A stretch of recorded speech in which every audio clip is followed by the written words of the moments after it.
In this video, I'm gonna show you how to change email address on Facebook. So let's get started. First open Facebook app on your mobile.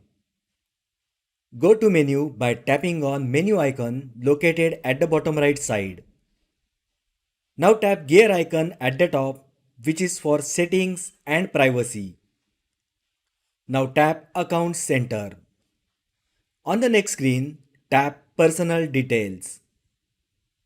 On the personal details page, tap contact info. Here you will find your primary email address. Tap Add New Contact button.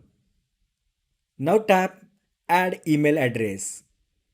On the next screen, enter email ID that you wish to add for replacing the original one. Once you enter email ID, select the account for this email address.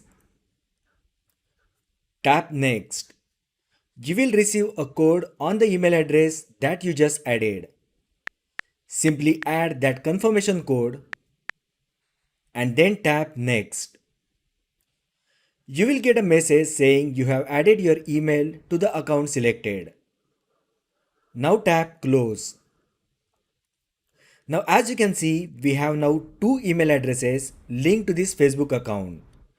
You can now remove your old email ID by tapping on the email address. On the next screen, tap Delete Email option. You will get a confirmation message. Tap on Delete and your original email will be removed from Facebook account. You can now log in to Facebook with newly added email and old account password. So that is how you can change email on Facebook. If you find the video helpful, then like the video, share with your friends and subscribe to my channel. Thanks for watching and I will see you in the next video.